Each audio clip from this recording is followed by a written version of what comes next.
মৰমৰ ছাত্ৰ ছাত্ৰীসকল, মই আফ্ৰিনা পাৰবিন। আজি মই তোমালোকৰ অসমীয়াৰ কিতাপখনিৰ 5 নম্বৰ পাঠটি বুজাবলৈ ওলাইছোঁ। তোমালোকে আটাই মোৰ সৈতে লাইন বাই লাইন মনোযোগেৰে চাই যাবা। Page number 33। চেপ্টাৰটোৰ নাম হৈছে মাকনৰ চিঠি। মাকন হৈছে এজনী ছোৱালী, তাই এখন চিঠি লিখিছে, তাৰে কথা এই আমাৰ পাঠটিত দিয়া হৈছে। বাৰু আমি চাওঁ কি দিয়া আছে ইয়াতে।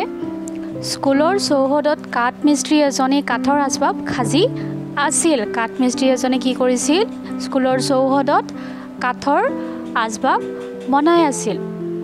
পানী খোৱা চুটিৰ পৰত মাকনে মিস্ত্ৰীজনৰ ওচৰত থিয় হৈ বেঞ্চ সজা কাম চাবলৈ ধৰিলে। পানী খোৱা চুটিৰ পিছত মাকনে কি কৰিছে? মিস্ত্ৰীজনৰ ওচৰত থিয় হৈ তেওঁ যে বেঞ্চ এখন সাজি আছিল, বনাই আছিল, তাকে চাই আছে। সেই সময়তে প্ৰধান শিক্ষকজন মিস্ত্ৰীৰ ওচৰলৈ আহিল। তেওঁক দেখি মিস্ত্ৰীজনে এখিলা কাগজ উলিয়াই দি ক'লে, ছাৰ, এতিয়ালৈ কৰা কামৰ বাবদ মই পাবলগীয়া পইচাৰ এয়া হিচাপ। সেই সময়তে কি হৈছিল? প্ৰধান শিক্ষকজন মিস্ত্ৰীজনৰ ওচৰলৈ আহিছিল। আহোঁতে কি কৰিছিল? মিস্ত্ৰীজনে এখন কাগজ উলিয়াই দি প্ৰধান শিক্ষকজনক কৈছিল, ছাৰ, এতিয়ালৈকে মই যি কাম কৰিছোঁ তাৰে বাবদ মই এইখিনি পইচা পাব লাগে। প্ৰধান শিক্ষকগৰাকীয়েও কাগজখন চাই মিস্ত্ৰীজনক টকা কেইটামান দিলে। ইয়াকে দেখি মাকনে বিস্ময় মানিলে। ঘৰত দেখোন তাইও কাম কৰি মাকক সহায় কৰি দিয়ে। তাইও তেনেহ'লে মাকৰ পৰা পইচা বিচাৰিব পাৰে দেখোন। আৰু এই কামটো দেখি কি কৰিছে? মাকনে বিস্ময় মানিছে। তাই অকণমান আচৰিত হৈছে আৰু ভাবিছে যে ঘৰত দেখোন তাইও মাকক সহায় কৰি কাম কৰি দিয়ে, আৰু তাৰো সেই হিচাপেতো তাইও মাকৰ পৰা পইচা পাব লাগে। মাকনে এনেকৈ ভাবিলে। স্কুল ছুটিৰ পাছত মাকন ঘৰলৈ উভতি আহিল। স্কুল ছুটিৰ পিছত মাকন ঘৰলৈ উভতি আহিছে। তাৰপিছত কি কৰিছে? মাকে বাঢ়ি দিয়া ভাতকেইটা তাই খৰধৰকৈ খালে। ৰাহি খোৱা বস্তুখিনি ঢাকি ঢুকি সামৰি থলে।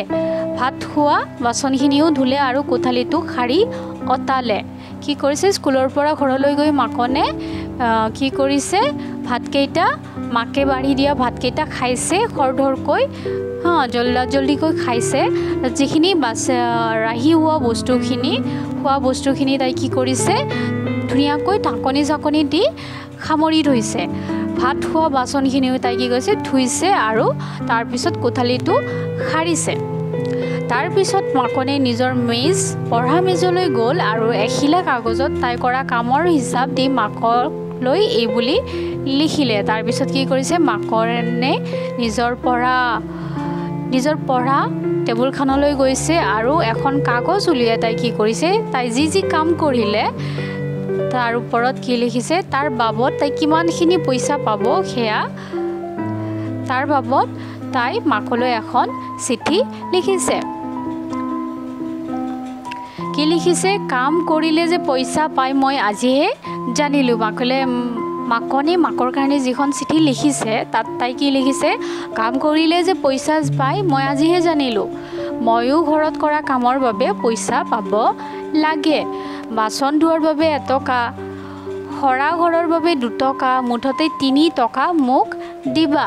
মাকনে মাকক এনেকৈ কাগজ এখনত লিখিছে মাকক দিয়াৰ কাৰণে।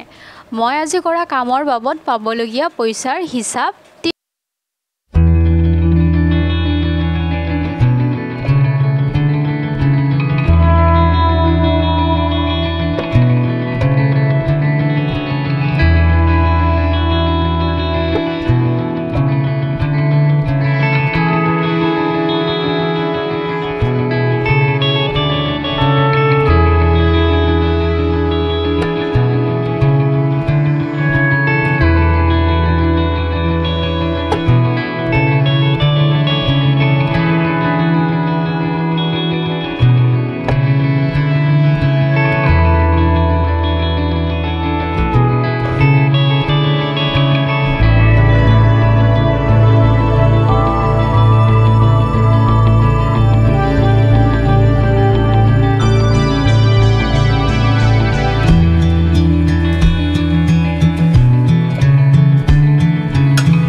মহিলা হয়।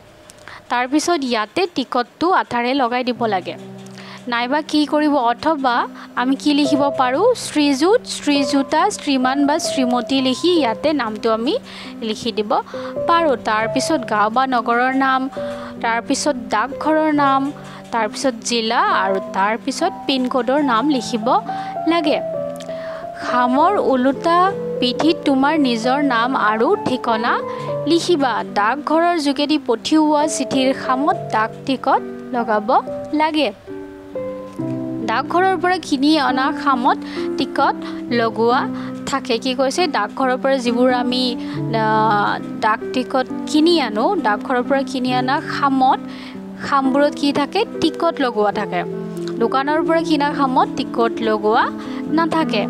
এনেই খামত ডাকঘৰৰ পৰা টিকট কিনি আনি আঠা লগাই চিঠি পঠিয়াব লাগে।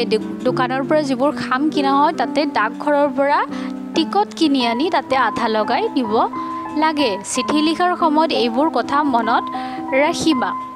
তোমাৰ কামৰ হিচাপৰ টকা 3টা ইয়াৰ লগতে পঠিয়ালোঁ। এতিয়া মোৰ কামৰ হিচাপ দিলোঁ আৰু তুমি মোক কি দিব লাগে লিখি পঠিয়ালোঁ।